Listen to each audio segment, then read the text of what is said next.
Needless Things Podcast.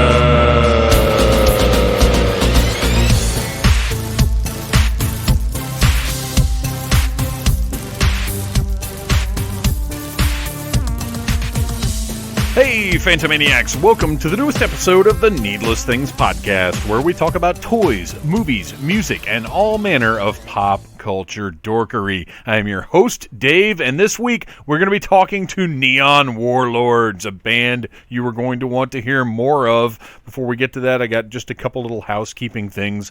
Of course, I want to mention the Needless Things YouTube channel, where this week reviews of the AEW ringside exclusive Jurassic Express 2-pack went up, as well as a really fun review of Buzzsaw Hordak from Masters of the Universe Origins.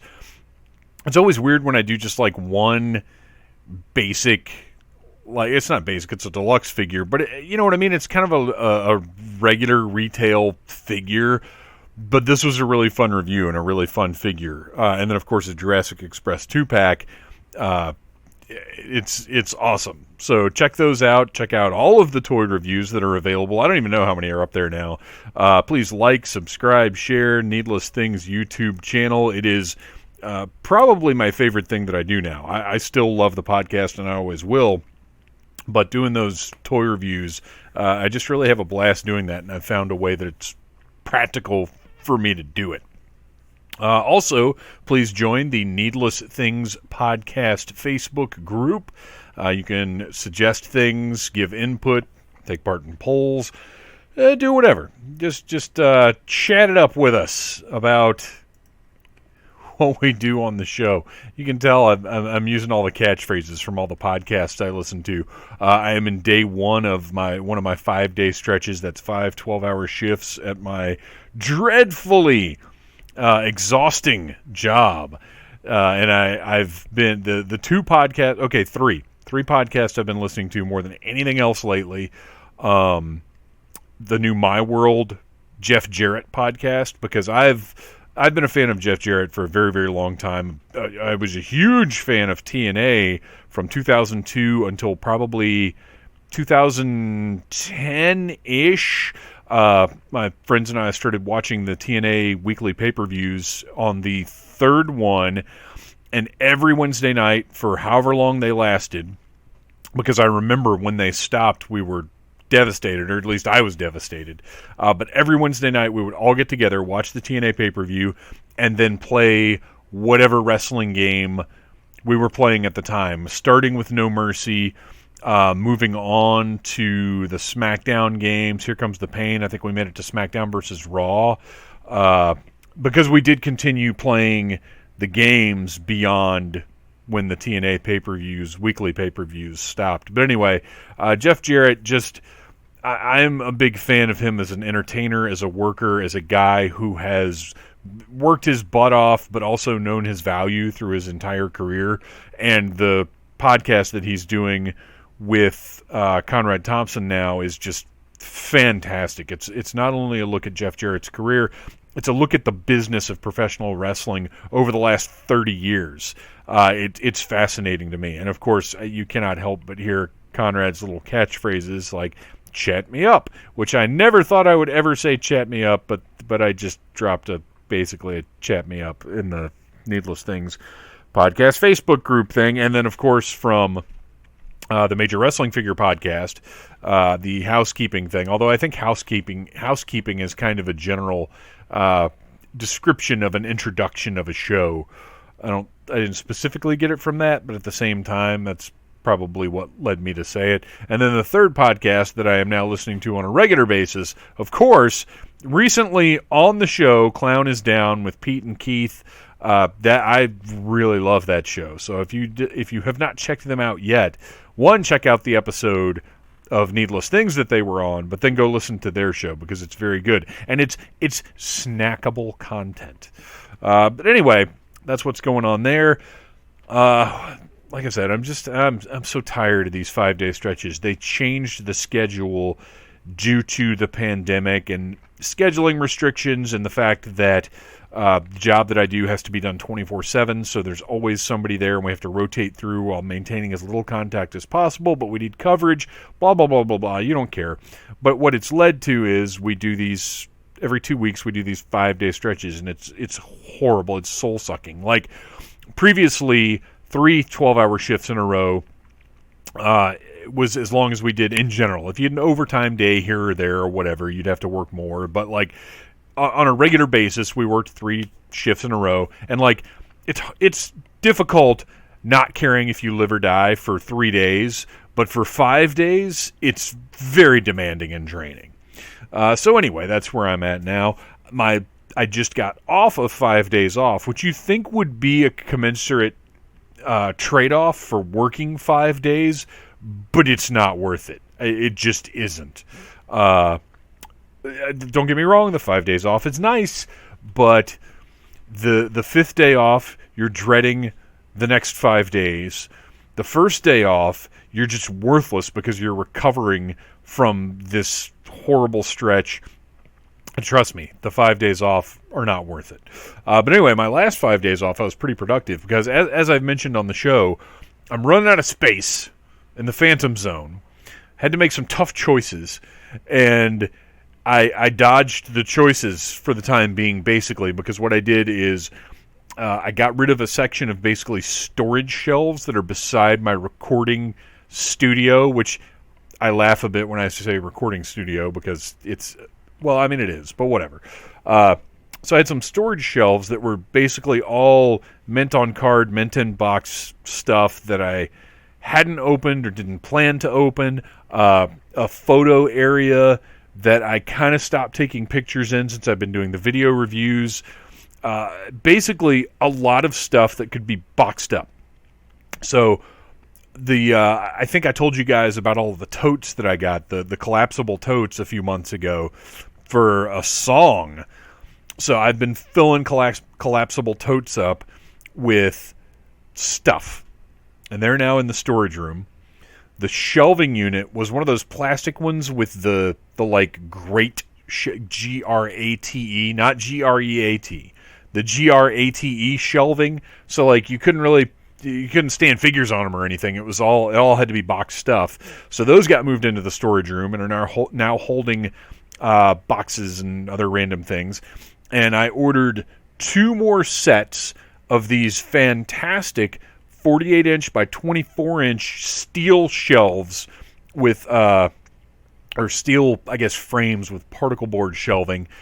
They look sort of industrial, like they're not the most attractive shelving ever, but they're very practical. It's what I had to buy to fit the katana on, and now the first one I got has the AT-AT, the Katana, the Falcon, the newest Slave 1. All of the big Star Wars vehicles are on this thing, and they're so big it's almost like having a landscape.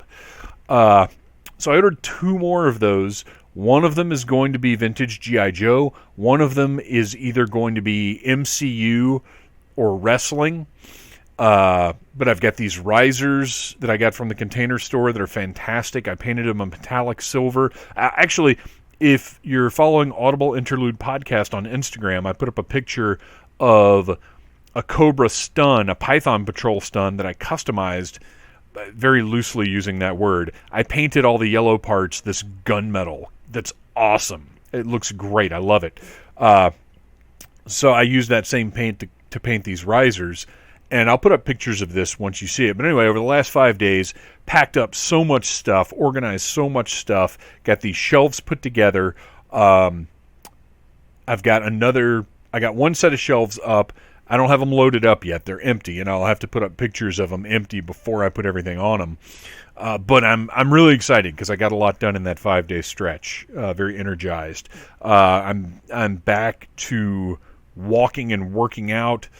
Feeling good about it. I put a new battery in my heart monitor. If you're following Phantom Troublemaker on Instagram, you know my heart monitor has been pissing me off with really low measurements. I got a new battery in there, and it looks like it's measuring correctly again. I had a great below-the-belt workout, DDPY, the other day. So, like, I'm energized. I'm excited about things, and it's just tough to go into 5 days of really not being able to accomplish the things that I love doing. I've always said if I could put the energy that I feel that I have for creating podcasts and interviews and content into a real money-making job, the sky would be the limit. It's just I've never been able to figure out how to monetize that. So anyway, that's where I'm at right now. I don't really have any news significantly. There are a few toy things this week. I'll mention Super 7 announced a reaction version of the old Shogun Warriors Godzilla that I think is great. It comes in a little box. It's just basically like a miniature version of that Shogun Warriors Godzilla. And it'll be the right scale, I think, for your, 12 scale figures. It'll be about right for those. Maybe a little too big, but still, it'll be fun to have one. I'll definitely get one of those. But Super 7 announced a ton of stuff for their kind of, sort of, still-at-home icon exclusives. So, that's cool. NECA announced the other two frogs from their cartoon frogs, which, to me, I loved the original frog toys, Genghis Frog and Napoleon Bonafrog. They didn't do Attila or Rasputin in the original line, I don't think. I could be wrong. If I'm wrong, let me know. But NECA's doing all 4 cartoon versions of the frogs, but they all look exactly the same. They're different colors, but they're the same figure. I think they're just boring. I was disappointed with them in the cartoon back in the day, and I'm disappointed with the figures now, so I don't care. And then finally, Mattel revealed the Masters of the Universe, Masterverse, Revelation Faker figure, which I think is awesome. It's basically Faker mid-transformation with part of him is metallic. He's got swappable heads with all kinds of different damage and cool stuff going on. He's got the He-Man harness and the orange Skeletor harness. I think this figure is absolutely incredible. And this is what's bothering me about this line, is I don't love it aesthetically, but they're doing some concepts like Skelegod, like this Faker, that are so cool that it's the type of thing that sort of tricks me into buying more of the line. But I did see Battle Cat the other day. He's gigantic, but I didn't get him. I don't care for the shade of green he is. I finally saw it in person, and it is sort of a baby food green that I really don't care for. I want to see the figures, especially Mossman and Skeletor, but we'll see. And they're all up for pre-order on BigBadToyStore.com right now. The first 2 waves, which this is the first announcement I've seen of the second wave, which I completely didn't plan to talk about. I know I say this all the time. It was Tila. Oh man, I can't remember who all it was. You know what? Let me bring it up, because now I don't want to leave you guys hanging, because I think that's just terrible. Big Bad, and of course within the Big B, it brings it up on the computer because I'm here all the time. Okay, Spikor, which is a weird one. Spikor, Beastman, Man-at-Arms, and Tila are Wave 2 of the Masterverse collection. Big Bad Toy Store has all of those and Wave 1 up for pre-order right now. And, I'm following the line, but I don't think I'm going to be buying the line. Even the Skeletor, I really feel like I need to see it in person before I commit. Now, Trapjaw and Scareglow, I'll get them. You know how I am. Anyway, if you enjoyed that pop culture rambling, but would appreciate it even more with 2 awesome guests who make incredible music, we're going to talk about toys. We're going to talk about musical influences. We're going to talk about all kinds of pop culture stuff. You guys sit back, grab yourselves a Jolt Cola, maybe. Either a Jolt Cola or maybe a Tab. Perhaps a Tab would be appropriate for your synthwave enjoyment. Pour a little vodka in some Tab. There's probably a name for that. I don't know. Sit back and enjoy Neon Warlords. And before we do it, I'm going to give you a little treat. I'm going to hook you up so you can listen to Neon Warlords before you hear Neon Warlords.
The new vision, all you need to set you free. Let it go and leave your body. All that's left, all you feel, fades away with the new vision. All you need to set you free. Just let it go and leave your body. All that's left, all you feel, fades away with the new vision. All you need to set you free. Just let it go and leave your body.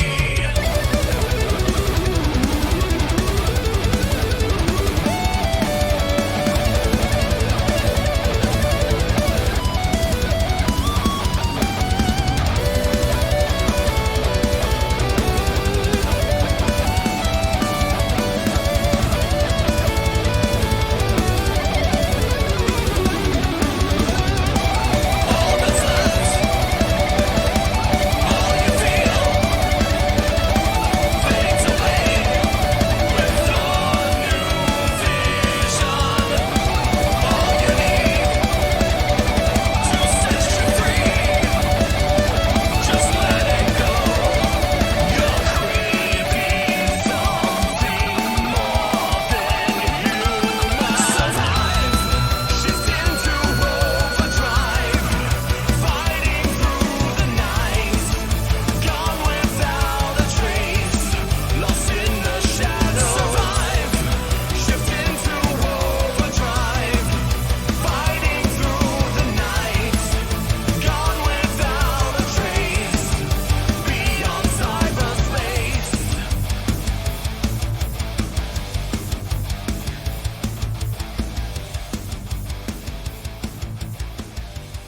I originally had planned that I was gonna. I told Nicole I was gonna pretend that I was going by Johnny Neon now, and I was like, I'm gonna see how long I can do it with a straight face, and I blew it in the first like 3 seconds. I was like, And I would have gone for it because I mean, I don't know, I've heard 2 songs, yeah, but I don't know really, and we'll get into that. Obviously, we're into it now. By the way, joining me tonight on the Needless Things podcast, please welcome Making Magic, the Neon Warlords.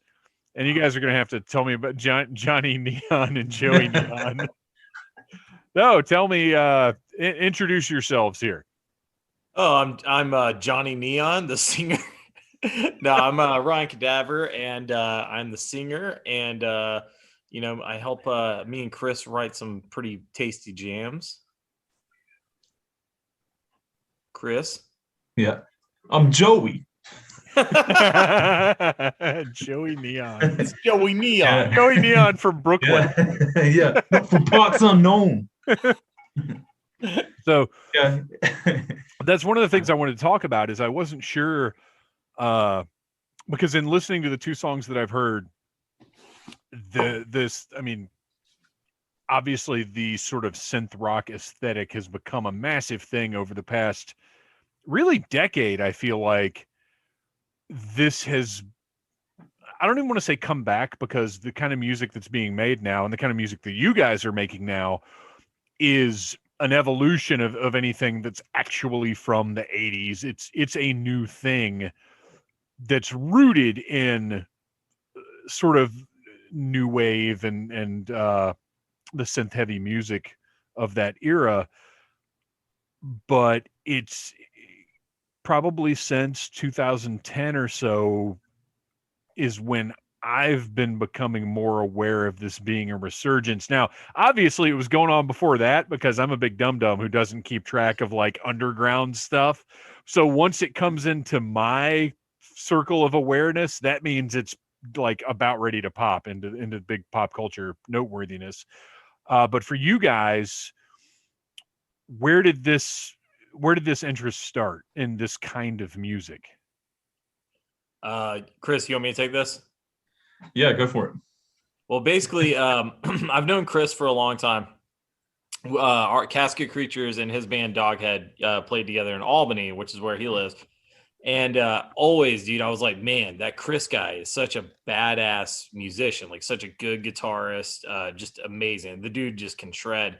And I've been wanting to do something with him for a while, just for a long time. And I originally had envisioned like some kind of like goofy shit, maybe not even as a real band, just like as like a little like recording thing. Maybe we throw it in the movie.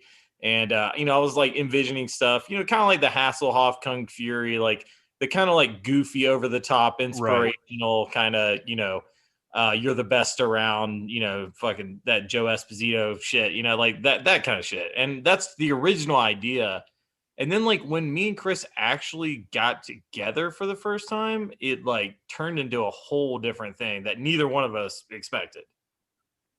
Yeah, it just kind of, it really evolved from what we originally planned on it being. Because I was pretty much sitting around one day and Ryan hit me up and was like, "Hey man, how do you feel about like synth music and shit like this?" And he sent me a few links. And I was like, "Dude, I love that shit. I'm a 80s nerd, metalhead, movie guy. I love all that shit." And it was talking about trying to write some of it as like a side project. And like I said, I'm a big metal guy. Most of what I write and record is just like straight up thrash, death, power metal type shit. And I was like, yeah, I really dig that kind of stuff, but I've never really tried to write it before. So give me a few days and let me see if I can come up with something. And so I started working on our first song, and I dug it. I thought it was really cool. And I was like, man, I hope this is what Ryan was looking for. Let's just send it to him and see what he says. And I sent it to him, and he messaged me back like 5 minutes later and was like, "Dude, I want to drive to Albany and hug you." Like, that's fucking awesome. I was like, yes, I did it. And It's one of those things where he got exactly where we were wanting to go musically, but I didn't have my part figured out because I was still going in it with like, haha, this is going to be so funny. And then when we went down there to record, the song he's talking about, we actually recorded and we're actually going to rewrite it. He's in the process of rewriting it right now. Rewrite all the lyrics because it was called Heart of an Eagle, which it still may be called. But it was very like funny. Like it was very like, this is funny. He keeps comparing like you had the heart of an eagle and you have the strike of a python and it's like just over and over again all these animal metaphors to where it's like it gets so dumb. And it was really funny, but then like we wrote Beyond Cyberspace and it was actually like badass. And we're like, whoa, hold on now. We can write something badass that sounds like this. And that's where things changed completely. yeah. It went from being funny little goofy side project to like, this is something we actually should do. Well, and Yeah. that's because that's kind of what I was expecting, is that tongue-in-cheek, almost satirical, over the top kind of thing. And then you sent me those songs and I was like, this is really fucking killer. It would be a shame if this was silly. I agree. Like it's too good to be silly. Yeah, we had that self-awareness too. Like me and Chris literally had the exact conversation that we're having right now, which is like, this would be a crime to make this dumb. We'll keep that as like an alternate version somewhere for bust out for laughs. But yeah, it was like you said with cyberspace, it turned out so badass. And when I was writing everything, every band that I joined, I'm in like a bluesy rock band and I've been in some other bands, and I always tell them like, hey guys, I'll write stuff if you want me to, but it's just gonna be like metal. It's gonna be like what you do now, but with like fucking shred guitar and chunky riffs and stuff like that. It doesn't usually work out too well, and I just let other people do it, and I just kind of come in and do my thing. But when I said that to Ryan, said, hey man, I'm trying to make it a little more synthy, but I just can't stop making it a little metal. And Ryan said, "No, fuck that, man. We're metal guys. Put the metal in there." And as soon as he said that, I mean, it just the inspiration pretty much never let up. It's just been so effortless. Like everything we do, we agree on everything, and we're always on the same page with everything. So it's just been extremely effortless to get these songs that we have. And I think we have, like, including the rewrite of that first song, I mean, we've got like 3 or 4 more songs that are, probably in the next month or two, we'll be ready to go ahead and record and release those too. Yep. It's what you're saying makes so much sense to me because uh the songs kind of hit me the way that like Stephen King talks about how when he's writing, like he's not writing. Something's just flowing through him. Right. Something just takes And over. and that's how these feel. They feel I can't imagine them being anything else. I can't imagine them being more synthy. I can't imagine them being straight metal. They're very much their own thing that I dig quite a bit. And I want to know because you said this basically happened organically, but going into this, what were you kind of mindful of? What were your initial influences and comparisons, things that you were like, well, we kind of want to sound like this? What artists were influencing the inception, even if that's not what the product ended up being? Yeah. Well, for me, going into it from a music standpoint, when we first started and you were talking about how synthwave has gotten pretty big in the last 10 years, I was completely unaware that it had gotten that big, honestly, and until me and Ryan started talking and I started looking at what was out there. I mean, I listened to a few synthwave bands here and there, like Dynatron and Gunship and stuff like that. I've Yeah. heard of them and I like their work. A lot of my love of synth music, was like John Carpenter and other 80s slasher flicks and video game soundtracks and all that kind of stuff. So, Ryan would send me a song or two here and there and just say, something like this. But when I actually started writing the music, I really didn't have another band in mind. I would pretty much just sit down with the synth and just kind of see. It was more like trying to get a mood out, like a feeling Yeah. with the particular synth. Like, okay, I want this to sound, spacey or, cyberpunky, or I want this one to, I would send Ryan a message, like, I got this sound and this picture in my head, like you're on the rooftops, 1980s Tokyo, and it's pouring down rain, and there's this fucking assassin, and he's tired of killing people. It was more like random shit like that than trying to evoke the sound of an actual band. But now, once we've done it and we've released it, all these people that are friends with us are like, oh, this sounds like the Midnight mixed with Dio, and this sounds like Gunship, and this sounds like this. And I'm like, well, fuck yeah, that's awesome. I didn't mean for it to, but I'm glad we stumbled upon that.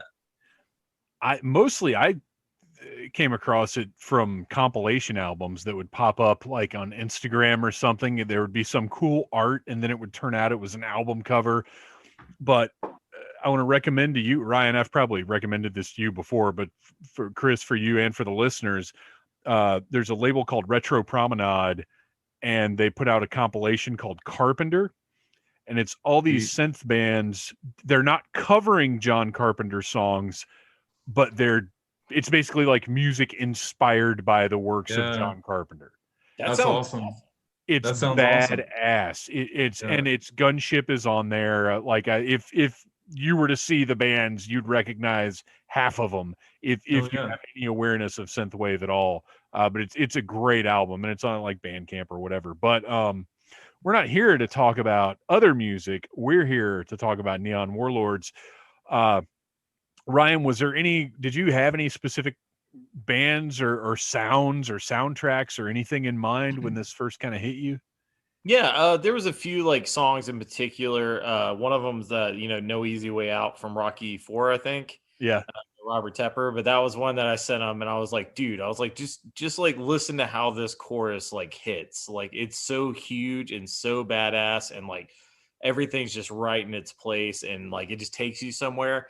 And he hit that vibe with Heart of an Eagle. I just ended up having to change all the lyrics because it was far too dumb for his badass music. You're like, I want music that makes you want to jump out of your chair and punch a slab of beef. Yeah, Yes. exactly. Yes. I sent him the music video for the Top Gun guitar video. You know what I'm talking about? Where they're like in the hangar. They're like in an airplane hangar just full of smoke, and the guys Oh yeah. with the piano playing. I was like, this is the vibe right here. Like just shit like Yeah. that. Like I would just send him random shit like that, and I'd be like, and a lot of times I'll just send him song titles I just think up, like Blood on the Streets. Like I was just like Blood on the Streets, and he's like, I got it. Like it's just a lot of shit like that. So yeah, I mean it's like Chris said, a lot of it's like a vibe that we're wanting to go for. And like so far, out of the like 4 songs that we're currently like working on, the 2 that are out and like 2 or 3 more that we're working on, they all have like they sound like us, but they also like have a totally different vibe, which is really, really cool. Yeah. So and there's been a couple people that have reached out to Chris and myself, like asking if the lyrics to Cyberspace and Blood on the Streets are like connected, and if there's like an ongoing story because they're kind of dystopian and all that stuff. And I had not thought of that, but man, that is badass. Yeah. Sure.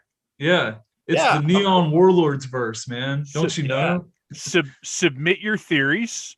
Yeah. And if you're right, we'll publish it and let you know that you were exactly right about our plan. That's right. That's all your ideas, and we'll Tell you. Send us all the ideas, and we'll be like, yes, this is exactly it. Congratulations. Yeah. He was the final Cylon all along. Yeah, that's right. Also, also the artwork that we got, that also helped us out a good bit because that kind of gave us like our whole vibe, and the robotic samurai has kind of become our Eddie, so to speak. That's kind of like going to be our guy that's on everything in different art styles and different situations, but the cyberpunk looking samurai is like our thing. Well, as soon as I saw that image, I was picturing like an animated video of that kind of moving in that stilted 80s animation way with just like lasers and shit shooting all over the place. Like I could see that thing moving. Like it's a great dynamic design. I love it. So this is Needless Things. We're talking about toys, movies, music, all manner of pop culture dorkery. If there were going to be a neon, which I mean, at this point, the samurai Neon Warlord, or is he going to have some other identity or be undefined? Or are the Neon Warlords something else entirely? Send in your theory, man. What do you think? What do you think? If that samurai, whatever his identity may be, or her, or its identity, if you could pick any toy line, and I want an answer from each of you, any toy line from the past or the present that samurai would be part of, like whoever made that toy line would make a figure of that samurai, who would it be? Oh man. Okay, this is like random as hell, but does anyone remember the Ronin Warriors? Yes, dude, that's what I was just thinking. Yes. Yeah, I can picture him as one of those, like the same kind of like accessories and the armor and everything. Like Warrior. Yeah. That would be my answer. Yeah, well, since Ryan, you asshole, you took. I'll go with my runner-up. And I guess this is more of a specific line, but when Todd McFarlane did the manga series for the Spawn toys, I like, not that I necessarily think that the samurai would fit. I would just really fucking like to see him done up like that. Yeah, all the detail and the size of that one too, like, would be great. The Ronin Warriors would be great just because of all the articulation and the snap-on armor and everything. Yeah.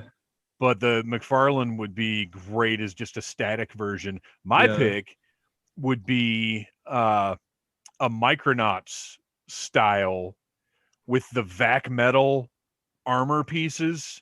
That So would like super shiny, maybe even like metallic pink. I have a couple of Micronauts like laying around the house, and like I don't really know where they came from, but I'm glad I have them. That's They've the always story been of like literally everyone, because I didn't even know what they were. I had some when I was a kid because my grandmother would go around to garage sales, and every time we'd go visit them, I would have new like weird toys I'd never seen before. And I had some Micronauts, and I didn't know what they were until like I was way older. Yeah. Because they were just these weird little really posable things, like kind of like GI Joes, but not at all. Yeah. I mean, similar, like scale wise. Right. But yeah, I think everybody's got one or two Micronauts laying around somewhere. I have no idea what the characters are that I have, but I have them. No, I never knew either. I said to this day I don't know, and I've looked at Micronauts for panels and stuff. Yeah. So we've got a nice selection of action figures, but now we've got to talk about if we're doing, because I mentioned I could see this thing in motion.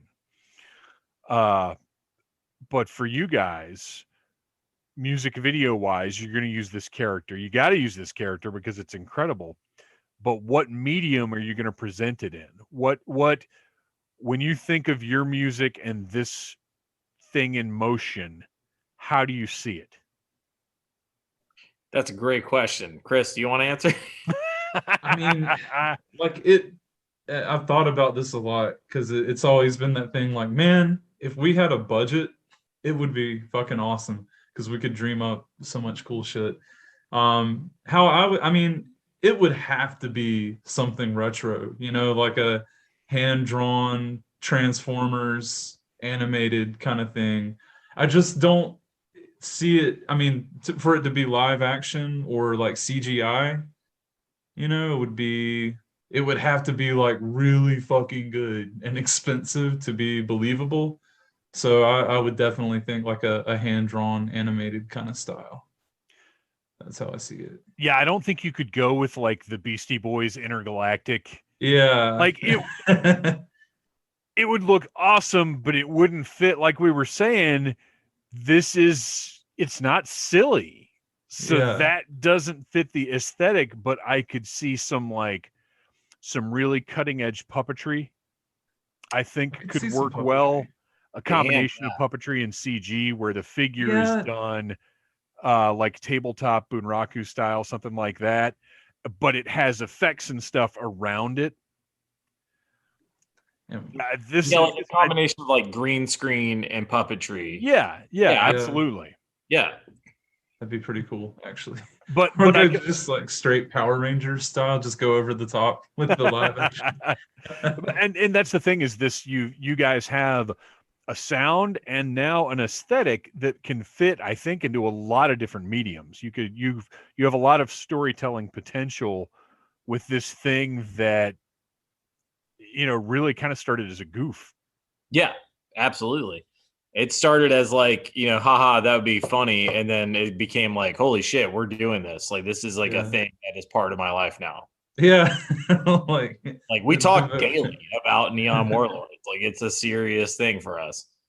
So obviously right here, right now, you don't want to necessarily shoot for the stars, but as things have come together, as you've realized you've got, for lack of a better term, a commodity. Mm-hmm. What are some things that you've considered? What are some plans that you think are viable for the future? We have discussed a live show in various forms. One being me and Chris, another being like getting on like a full-on band. We have discussed that, and we're still in the process. I feel like by the end of the year, we will have done at least one show because we're really motivated and want to get this done. Now, Chris, what's your musical background? Because I feel like for Ryan to say a live band to produce this sound live, I feel like you're going to need really talented people, talented and reliable people. Yeah. That's hard. But for you in the studio to have created, this music, what is your background? Where did you come from musically? I've honestly just been a metal guitar player for like the last 20 years. I've never really branched out too much. I've never played in cover bands. I never, Good.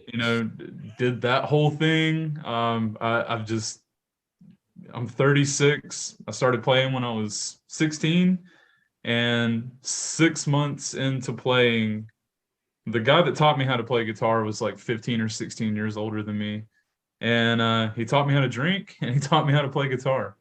And within 6 months of giving me lessons, he invited me to join his band. So I was, 17 at that point, still in high school, Yeah, but I was Chris, playing in bands with a you're bunch of fucking 30-year-olds. Literally, I'm sorry, I don't want to cut you off. I'm just saying, No, you're like, literally everyone who's ever seen you live is like, that guy's a fucking prodigy. Like, that's why you picked it up so quick. Like, you're ridiculous. I was just obsessed with it, man. I mean, like, like when you pick up like a really good game and you're like, well, fuck, I'm gonna put 80 hours into that this week.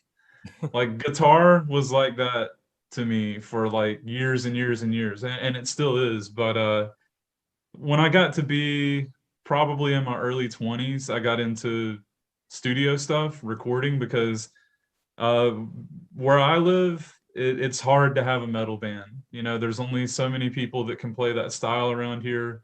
It's mostly country or gospel or whatever the fuck.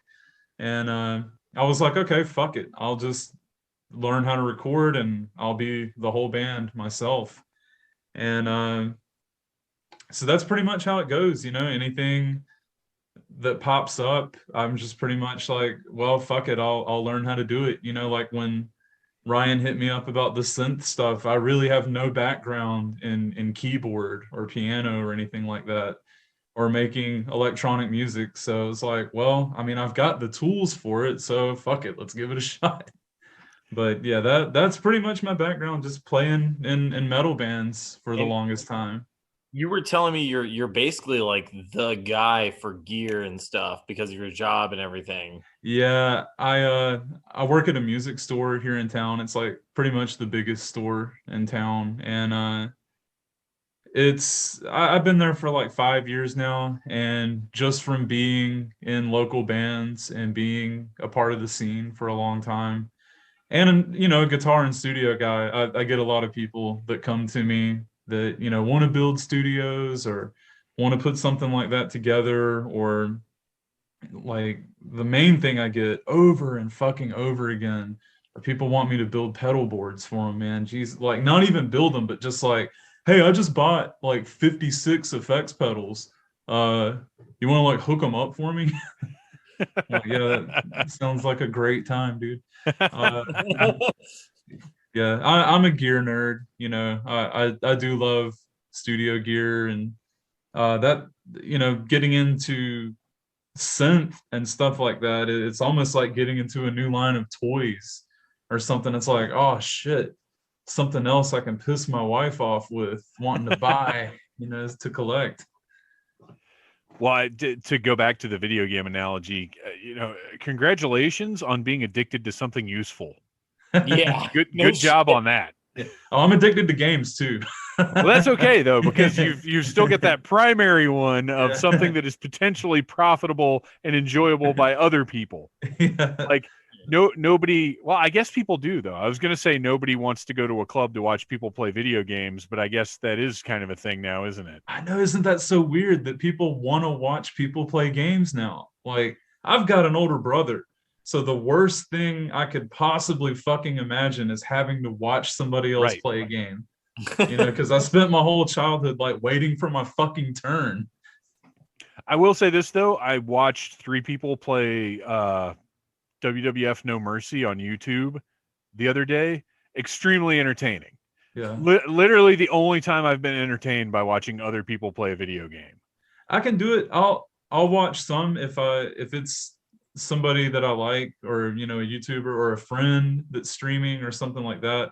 But I guess like my thing, I work with a lot of younger people, and they don't play games. They just watch other people play them. Oh, that's crazy to me. Yeah, I know I sound like fucking 300 years old. Like, goddamn kids don't even play the damn games anymore. That's what I'll my son's 13, and he'll be watching a YouTube video, and not like, because the one that I was watching was three people sort of interacting while they were playing No Mercy, and it was fun, but he's watching like walkthroughs of games he doesn't have.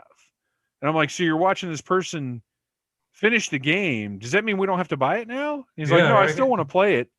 Why? Then why are you watching it? Everything's being given away. What? Yeah, But that's how they do. That's what it is. It's Because I'm old and have one foot in the grave. I just don't understand. I'm not with it. I'm not either. All we can do is shake our fist at the sky, man. That's right.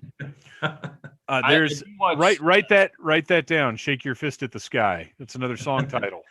Hell yeah, I like that. Take Back the Night.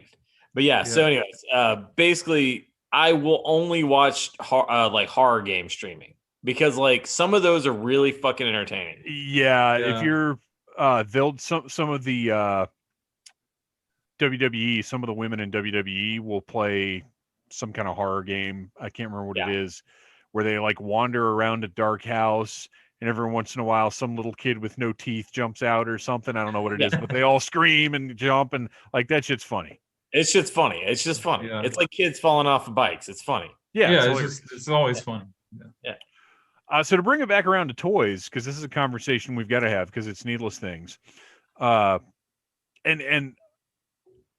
Ryan, a couple of times, obviously, we've talked about when you were a kid, the stuff that you were into. So we'll save you. But Chris, when you were a kid, what were the toy lines that were sparking your imagination, that were, compelling you to tell stories and making you want to spend mom's money, basically? Yeah. Well, like I was talking about earlier, I've got an older brother. He's 10 years older than me. So I got a lot of cool shit handed down to me from him. Thundercats and Masters of the Universe, all those toys. Those kind of got me started, playing with the shit that he was too old. Because, shit, by the time I'm like 6 or 7, he's 16 and 17. He's out trying to get laid. He's not playing with the toys anymore.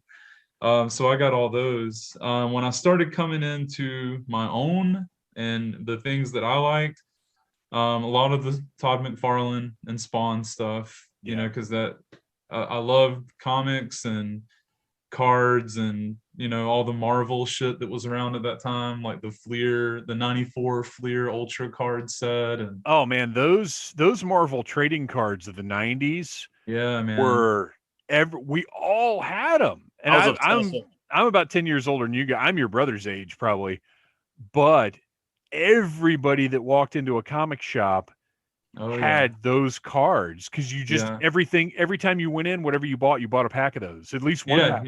You were at least going to get a pack of those, and they were awesome. They looked cool, because there was the Fleer set, and then there was the Flare set that was a little bit different. They like had different artwork. There was also a Marvel like a Pokemon type game that was the same. It was the same time frame. And I remember everyone having those, but nobody played the game. Everyone just collected the cards. They just had the cards. You know what I'm talking about? I can't remember what it was called. I know what you're talking about though, because I believe I accidentally bought a pack of those once, and I was like, what is all this bullshit? Yeah, there's all these numbers, all these numbers and X counters, and get this out of my face. Where I just want the picture of Rogue in the bikini. Yeah. I don't need these numbers. Cool pictures of fucking like Bishop and shit. Like, I'm not trying to do math. Not trying to count. I had that. There was an X-Men like board game too. I think it was in the Danger Room or some shit like that. I can't remember. Oh man, that sounds awesome. I didn't know about that. Yeah, it had some cards, and I used to play the shit out of it, because I would make my parents play it with me. So I'm like, shit, I don't have friends. when I was a kid. You know? I remember the look on my dad's face when I would want to play there, like Escape from the Death Star, or I'm trying. There was one in particular he hated playing, but the one he always wanted to play was Axis and Allies, Nice. which was this massive like strategy war game that I don't believe Yeah. anybody has ever actually really played, because Right. it takes like 8 hours Yeah. just to set it up. Just for the I've heard setup, of it. man. Okay, vintage Marvel comics. I'm trying to find this 90s board Yeah, I would game. love to see what that is because I haven't seen it in ages. 1992 Marvel The Uncanny X-Men Alert Adventure board game. I think that's it. This might be it, but then there's 1994 X-Men Under Siege. There are a lot of X-Men board games. Oh, wow. This one looks like it might be The Mansion. Whoa. Hang on. Let me send you guys this link because I'm curious to know if this is what you're talking about. And this is only $16. I might buy this live because I'm very curious about this. All right. I'm sending this in the chat. See if this is ringing a bell. Oh my gosh, that link is massive. Oh, it is. All right, let's see what we got. But it looks like it might be the danger. Holy it is. shit, that is it, dude. Is it? This is the game? That's the game. Dude, I want to play this. Look at this thing. Oh, wow. Look at the pieces. Oh, it looks Yeah. like this one's missing all the pieces. That is holy shit. Oh my god, that brings back memories. Yeah. That was That is- 1994, huh? That Holy is shit. awesome. Oh, this one is 90. Oh, yeah, 94. You're right. There was another one that was Damn. 92. That's awesome. I haven't seen that. I wonder if my parents still have that. I'm going to save this list because this one's missing all the pieces, but I'm going to save this listing because I want to track down a copy of this. This looks badass. That's awesome. I remember it being fun, as a let's see, I would have been like 9 years old back then. It was pretty fun. But I have to ask my parents if they still have that. Of course, now they're old as shit. Everything doesn't age well because I mentioned that Escape from the Death Star, the Star Wars game that they reissued a few years ago, and we played that, and that was still a blast. I had that when I was a kid. It was one of those things my grandmother got at a yard sale, and every time we went up there, we'd play it.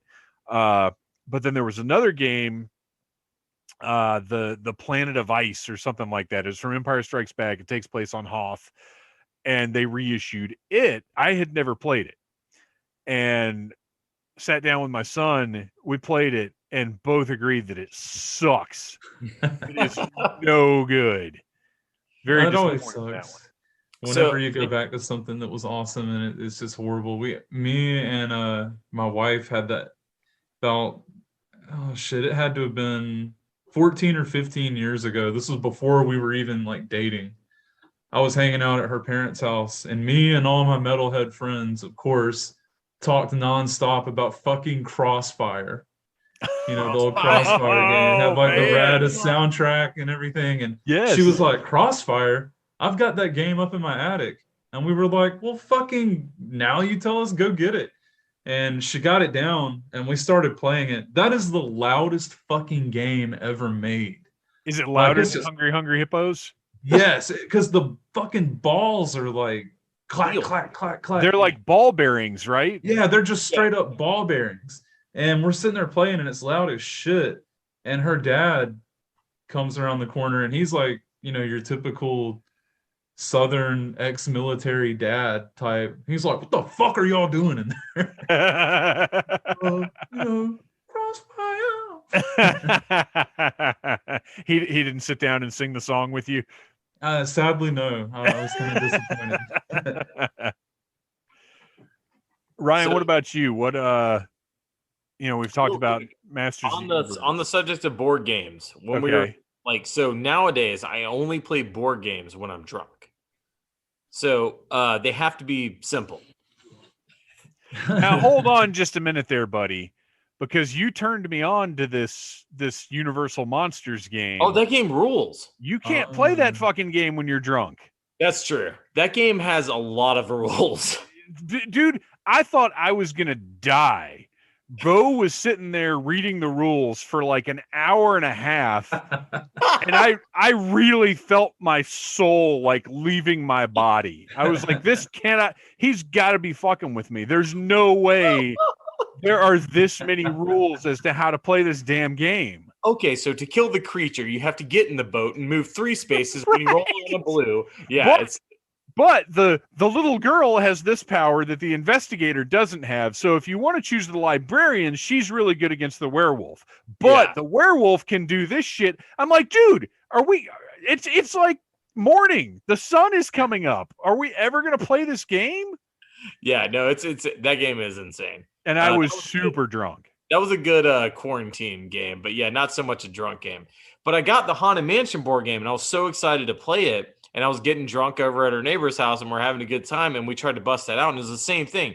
There were so many goddamn rules. I was like, I cannot handle this. And I just had like a meltdown, like exactly what you're saying. Like I had like a meltdown. I was like, I can't do this right now. It's not possible. Next time you're over and we're drinking, we're just gonna bust out plain old Parcheesi. Perfect. The simple Sure. shit. Let's Twitch that. Twitch stream that. Oh my gosh, Yeah. that would be great. Did I seem like super old just then? I was like, let's Twitch that. Let's Yeah. Twitch that. I don't think that's Is how that you bad? say that. Probably bad. That's okay. We'll Twitch that. I like Yeah, that we idea. will We Twitch yeah, it. we do Smash that like button. we should do like a board game, like a drunk board game night where we play shit for like 12 minutes until we get sick of it and then move on to the next thing.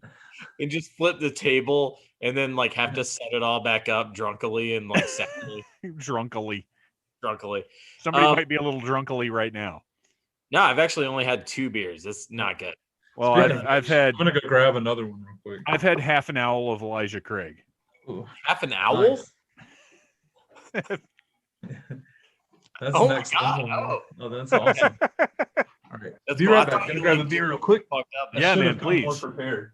Real quick. Anybody So, need anything while I'm up? do you remember the Toy Biz line, Video Game Superstar? Of course, they had Resident Evil. Zelda, Tomb Raider. Okay, I had no. I had the shitty Tomb Raider figures. Shittiest Tomb Raider ever. Um, There was a Wait, Zelda one.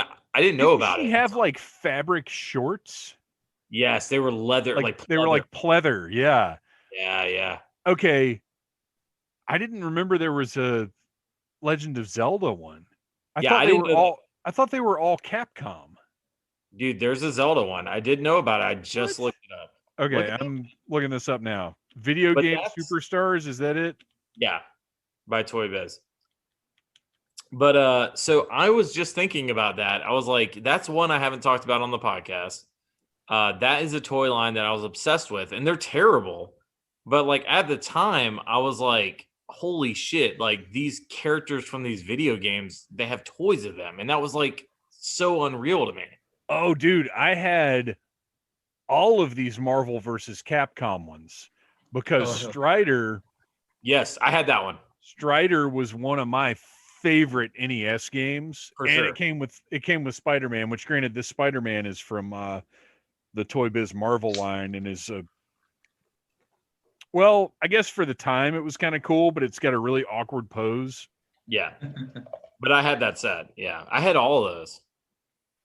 But that was a great line. I just wanted to bring that up because I haven't brought that up yet, but that was a big part of my childhood. Yeah, well, I was definitely on top of these. I had all the Resident Evils, I had all the Marvel versus Capcom, I had the Tomb Raider. Which let's pull this goofy looking The bitch up. worst, dude.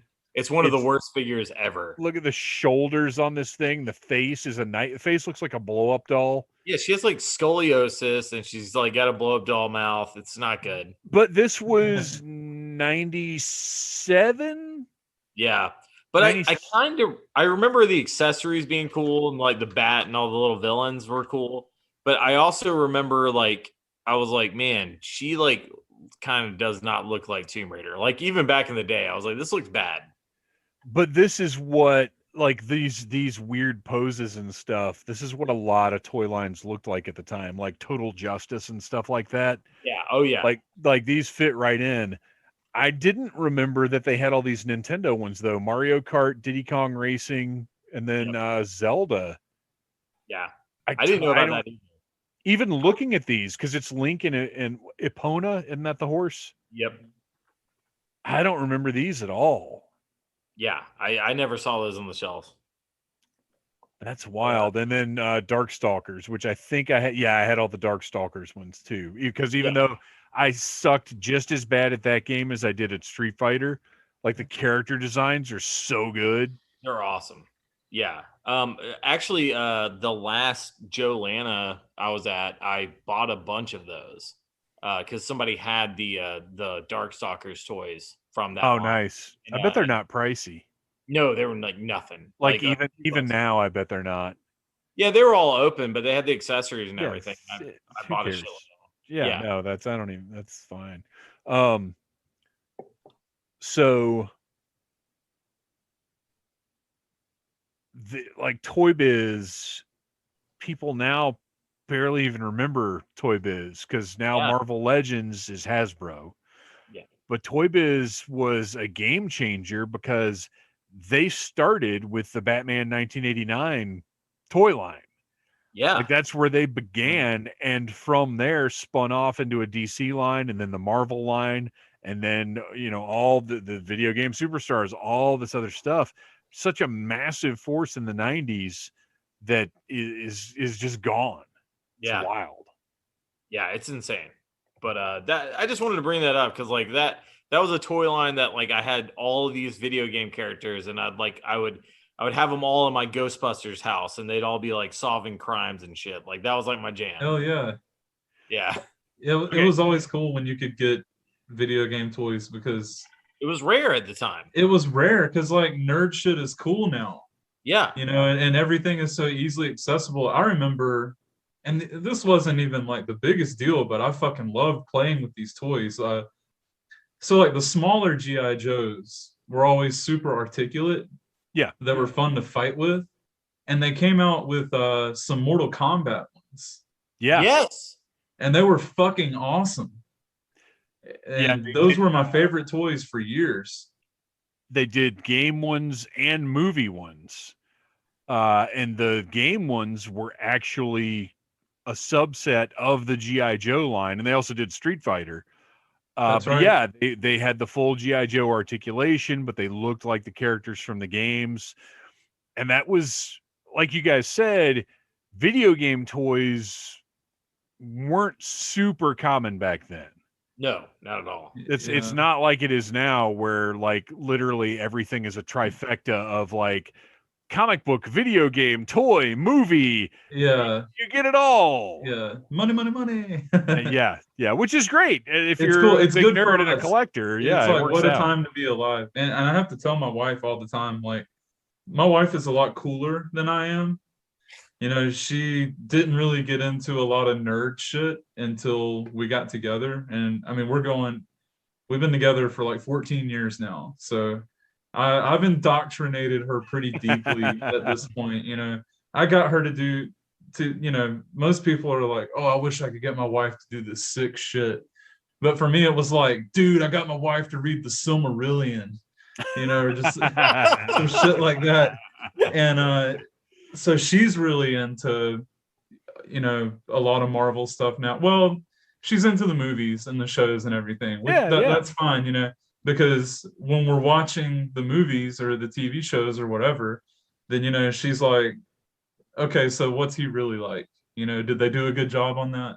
Is that what this character really is? Or what's his real backstory? She'll ask me shit like that. And just recently, we got a new TV and it's like badass. And we wanted to, when Ryan came to my house, watch Star Wars on it. Let's watch 5 minutes of everything ever made. And so we were like, fuck yeah, well, now that we have this TV, let's go back and just rewatch all of the Marvel movies. Just let's marathon these shits. Yeah.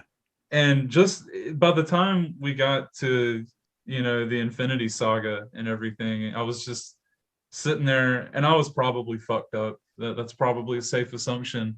But I was just kind of in wonder, like, man, if you would have gone back to like a 7 or 8 year old me and told me that I would have seen like Thanos on the big screen wearing a fucking Infinity Gauntlet, beating cheeks, like it's just like fucking wild. It's unheard of.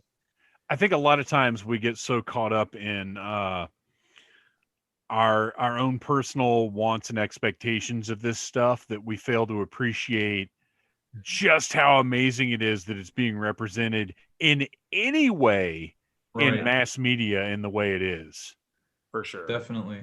Like, I think a lot of times we need to just sort of take a minute and step back and be like, man, like, sure, maybe that Spider-Man isn't doing exactly what my Spider-Man movie would be, Yeah.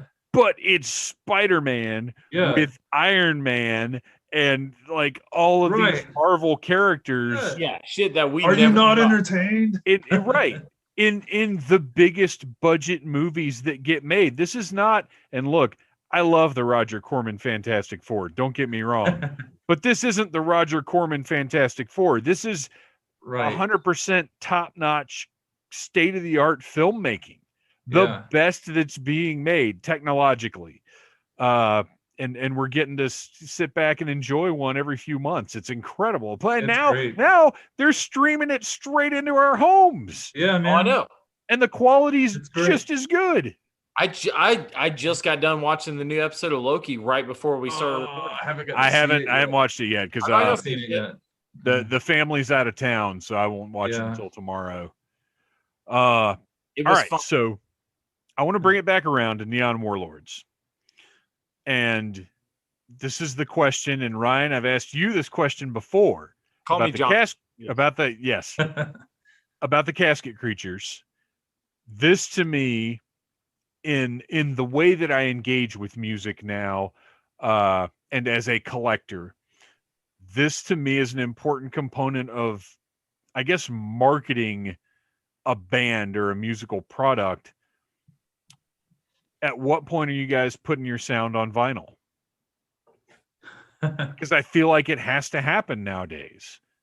Yeah. Whether you figure out a way to do a 7-inch or whether an eventual album is released on vinyl, I really do think it's a key component because so much of the, I guess, elite music mentality now is that collector mentality. That not only do I want to be able to listen to this, which you can do on Spotify, you can do it on your car, you can do it wherever you want, but I also want to own a piece of it. And CDs are Yeah. fucking dead. Yeah. Nobody gives a shit Right. about CDs No anymore. one gives a shit. Now, the way you own a piece of music is on vinyl. Yeah. I personally, I would definitely love to do something on vinyl. It's gonna have to wait until it makes sense to do it because there's a few things that go into putting something on vinyl.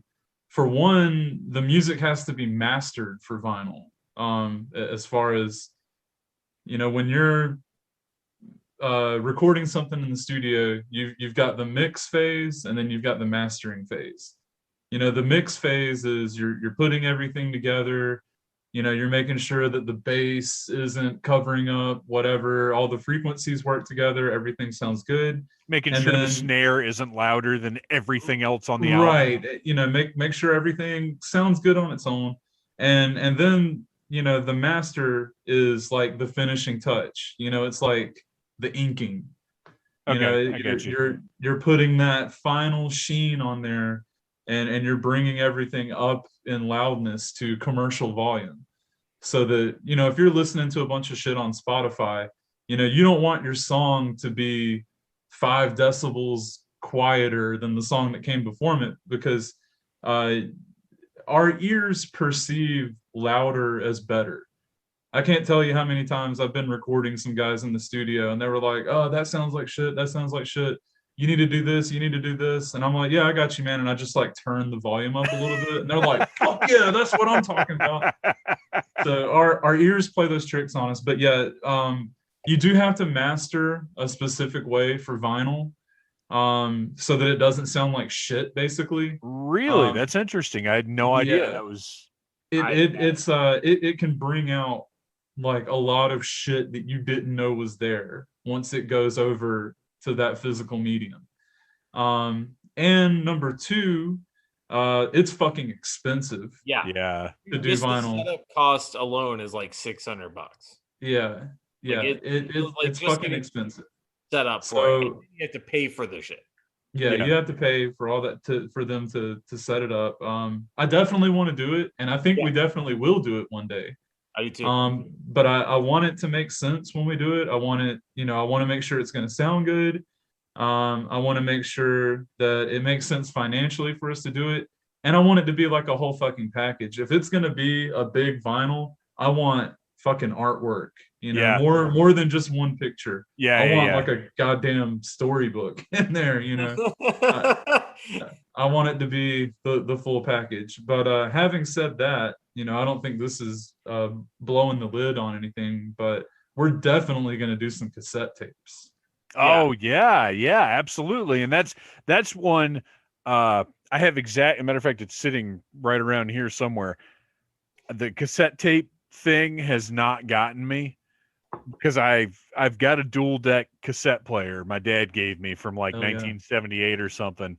But I just don't have any reason to own cassettes, but I did buy the Guardians of the Galaxy, that awesome mix cassette that they Yeah. put out. Yeah. I got that just to have that.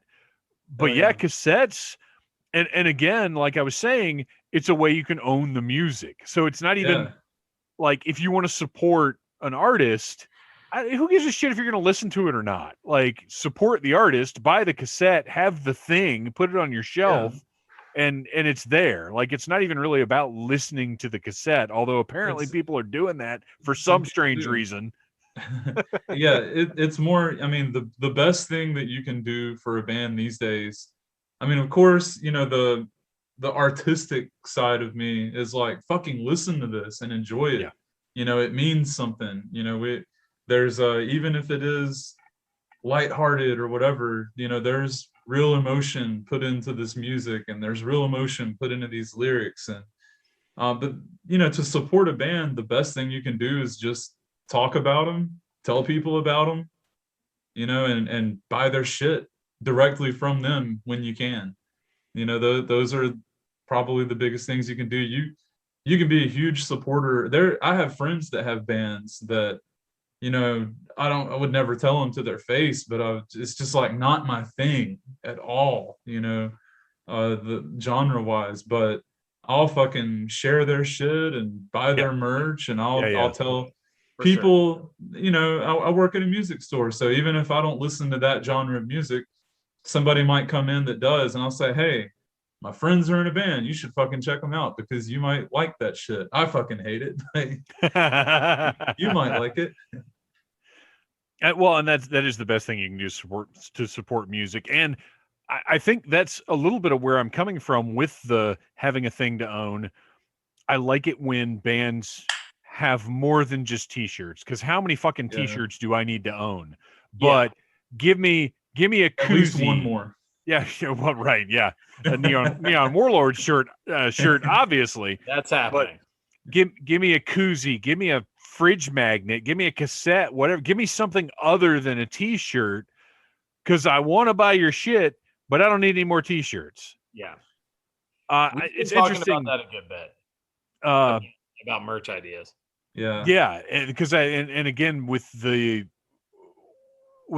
aesthetic that you guys have, I think you do have more opportunities for interesting things. Imagine, and I don't know anything about production. You know what? I know you could get this done. Imagine, do you remember those little the little erasers you would get at school that were like little creatures and monsters and shit? Yeah. Well, imagine getting together with like Bones.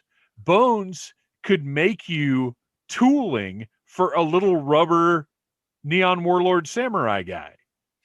That Like would stuff be like that. Badass, man. Yeah. Dude, Yeah, I didn't and even sell think that and look, he does the tooling for it, and you make them for a nickel a piece and sell them for $10. Yeah. I mean, just stuff like that. Not obviously not that exactly, but like stuff like that. There's so many interesting opportunities to connect with what you guys are presenting. For sure. Chris, I want to talk a little bit more about the mastering, because that's very interesting to me that something has to be mastered differently for vinyl. And this is kind of the debate that I've been having. I love vinyl. I love listening to like if there's a new album coming out, I would really like to listen to it for the first time on vinyl. Oh yeah. As a matter of fact, this morning there's there's a very small independent guy runs a company called Rubellin Remasters, and he goes after uh, older releases that aren't currently available on vinyl. And he's doing a new release of Oingo Boingo's first album, Only a Lad. Went up this morning for pre-sale. I jumped on that shit quick.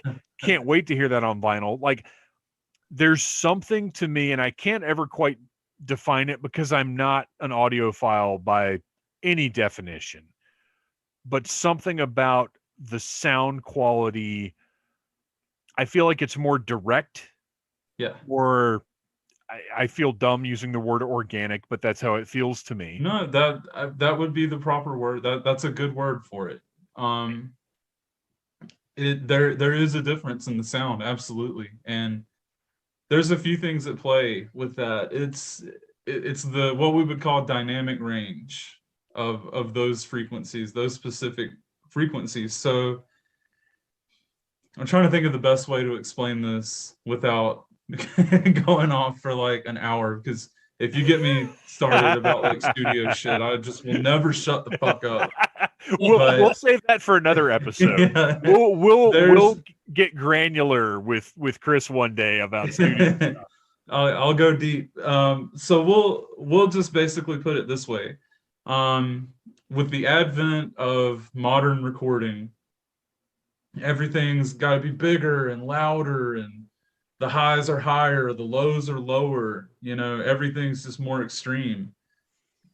You could think of when music used to come out, it was all made the same way. There was no digital recording. Everything is recorded into this console that has transistors and capacitors and vacuum tubes and all this very real components that color the sound. And that shaped recording as we knew it, basically up until the mid to late 90s, when digital shit started getting really big. So you can think of all that stuff, all those components, and then going to vinyl as being like an EQ curve here and an EQ curve here. You know, it's chopping this off and it's chopping this off.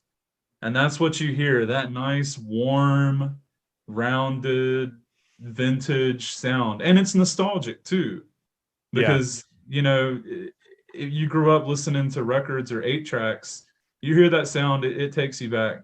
So now we've got that. Now with digital recording and with the way things are recorded, you take all that away and everything is just fucking in your face. And it's not warm. We have to go back in and try to add that warmth after the fact. Yeah. Because when you record digitally, it turns a lot of people off at first when they're building home studios and they're getting into home recording. Because when you hear raw tracks as they're recorded, they sound like shit. Because they're just fucking clean and sterile and lifeless. There's nothing to it. We have to go in and add that shit into it. And yeah, we have the it's more convenient to record this way. It's a fucking hell of a lot cheaper, because I can't afford a fucking $50,000 SSL console that my heroes recorded on, so that's a big part of it. It's just that dynamic range is a lot different on vinyl. So all of those physical elements that the sound was moving through in the past, you lose that with the digital recording. You lose that, and you have to add it back in artificially through programs that are, there's programs within your recording program. One's going to be an EQ or a compressor or tape saturation. They're basically, there's people that have sat down and taken these machines apart to figure out what sound it was that they imparted on a recording, and then they wrote algorithms for computer programs to recreate that. Oh, that's fucking crazy. And, right? and almost a little obscene. Yeah. Oh, it's pissed a lot of people off. So I feel like the answer to this is going to 100% be yes. You've seen the documentary Sound City. Oh yeah. Okay, okay. I recommend that for the listeners, for anybody who hasn't seen it. Yeah, for sure. Sound City, about exactly what we're talking about. A Yeah. lot of it. The personality of a recording, I guess. Yeah, because a recording doesn't have to be, it doesn't have to sound good to be good, Right, right. There's plenty of recordings that, I mean, especially being a, old school metal guy, some of my favorite recordings of all time sound like dog shit, Yeah. from a clinical point of view. Clarity does not equal quality. Right, exactly. Absolutely, The, yeah. the vibe and the songs are always going to be more important, Well, guys, that has been an awesome conversation. We got to wrap it up. I want just sort of some closing thoughts about Neon Warlords, about what your, not what your goals are, but just the feel when you, because you guys said you talk about it every day, you're excited about it, you're energized. This is your new you've stumbled into a new addiction, basically. So just sign us off with some thoughts about this project, about where we're at, where we're going.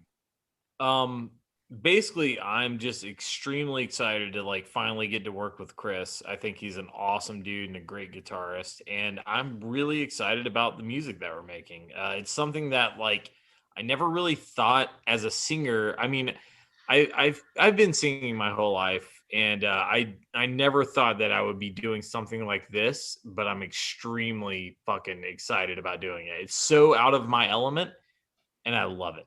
But isn't that sometimes that's the stuff we get most excited about?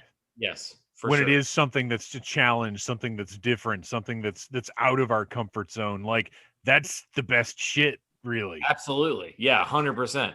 And this shit is like very very different than anything I've done, but like it's like just hanging out with Chris, and Chris is also a great producer, and like, we kind of talked back and forth about different takes and vocal takes and styles and stuff, and I mean, we came up with some shit that I didn't know I was capable of. So I'm really thrilled with it, like to the point where I annoy my wife with like, I'm like, hey, you want to listen to that song again that I did?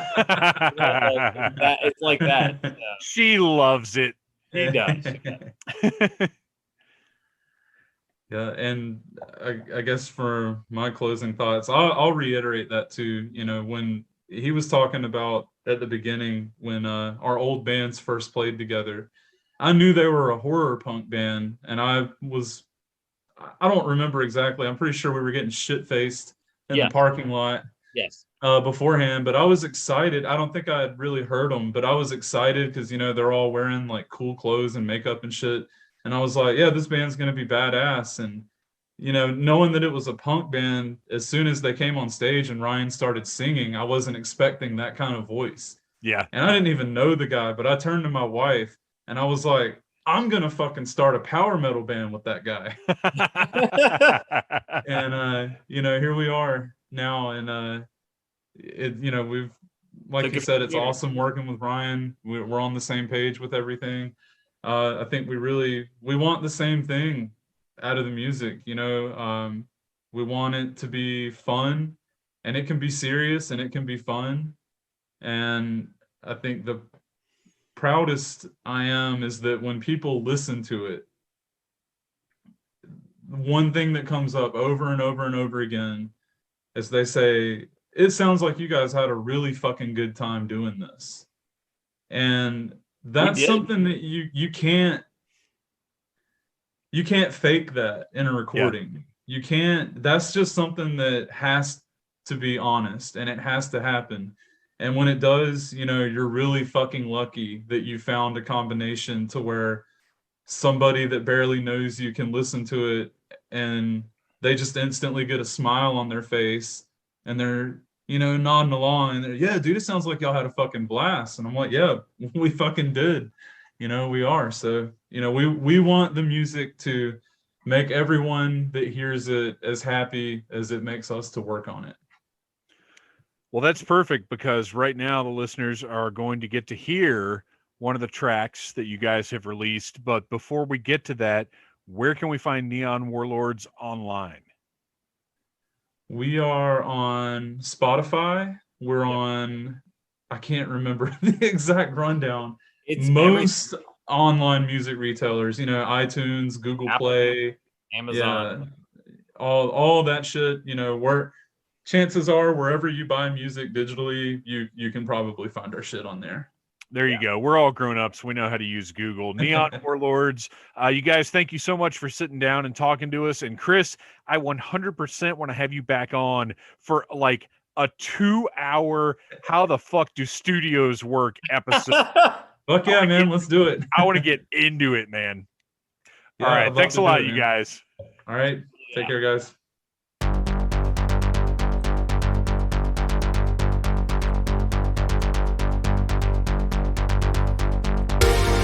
Maybe they were wrong about us. Maybe we got something to lose. We gotta keep pushing through, even though it's not the life we choose. They'll watch us from way up high. The cameras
You have been listening to a Needless Things podcast.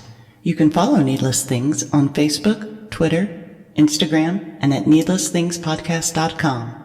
Love you. Mean it. Uh-huh.